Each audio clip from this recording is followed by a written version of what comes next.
Jared Poland, FroKnowsPhoto.com. Are you a beginner photographer? Have you just picked up your first digital SLR, or have you had one for a while, but you're not happy with the results? Well, I've created my most comprehensive video to date. It is a 3-hour-long video guide that's going to help you go above and beyond auto.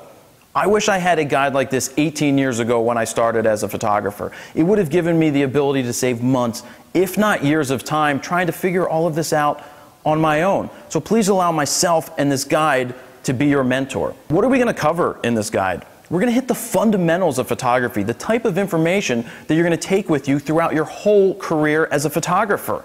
We're going to hit things like, what is the exposure triangle? What do I do if my picture is over or underexposed? How do I get tack sharp images? What focus mode should I use? What metering mode should I use?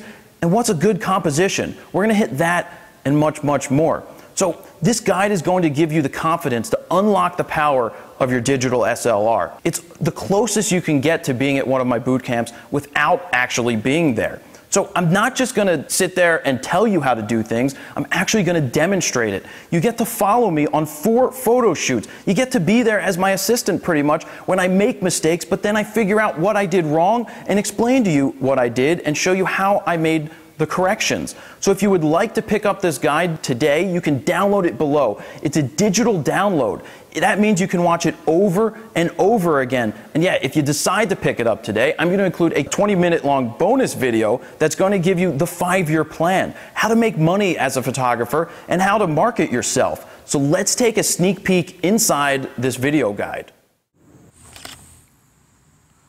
So you just heard me talk about f-stops. You heard me talk about how depth of field works, and now the best way to show you how that really works is to do this right here with this frog who I've become well acquainted to. But what does it actually look like when you get a picture at 1.8 versus a picture at 22? What's going on here? Well, what's going on is that your depth of field is changing. A shallow depth of field is what you see when you're shooting at 1.8. It's very narrow. So your focus point, or your area of focus is very small. As the numbers go up, all the way here to 22, your focus is changing. So more things are going to be in focus from front to back. So that's important to keep in mind. So what we're doing here is I'm going to photograph the frog and I'm going to focus in on its eye at 1.8. And then I'm going to work my way all the way up to 22 so that you can see what's happening to the background. Then we're going to talk about it and figure out, the little subtleties that are going on. So right now I have the camera set to aperture priority. But aperture priority means that I am setting my aperture. I'm picking where I want it. And the camera is then going to select the shutter speed for a proper exposure. Let's shoot at 1.8. So I'm at 1.8 right now. I'm focused in on the frog's eye. Boom. That's 1.8. Let's take it to f2.8. There, she's a nice smile. Now I'm making sure, I almost did this here. I'm going to shoot it. There I cut her finger off and I saw it. So that's why I didn't shoot it initially. But now I'm recomposing. Boom. I'm making sure that I have her finger in there. And I do. So that is really sharp. You can see in the pictures that the background is nice and blown out. When we talk about blown out, it's compressed. So that's the point of using a piece of glass like this. And I'm probably going to switch to the bigger piece of glass, a 300-2.8, in a few minutes so that we can see how we can really compress the background, step away from the tree, and make a parking lot look really awesome. So we're going to come back to that in a couple seconds. Well, why don't you sit back on it?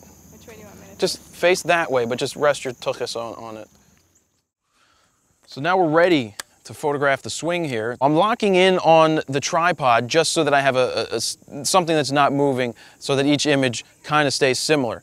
Right now I'm set to shutter priority, and that means that I am setting the shutter speed and the camera is going to do the rest of the work to make sure that it's exposed properly. So I'm going to start at 1/10 of a second. Remember how slow that was?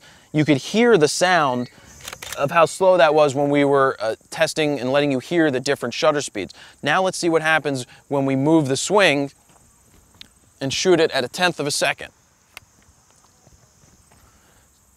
So I'm going to try to capture the swing at the very bottom. Boom. And as we look at the swing, you can see that it's kind of hard to see because it's actually blurring. It's blurring because the shutter is moving really slow and there is some motion to the swing. So we have to think, what do we need to do to freeze that swing that is moving? Let's try something a little faster, like 1/60th of a second. I hope you enjoyed that sneak peek inside this video guide, and you can click down below to purchase it. And don't forget, if you pick it up now, I will give you a 20-minute long bonus video that is packed full of amazing information. So thank you guys.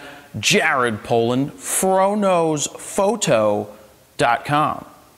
See ya.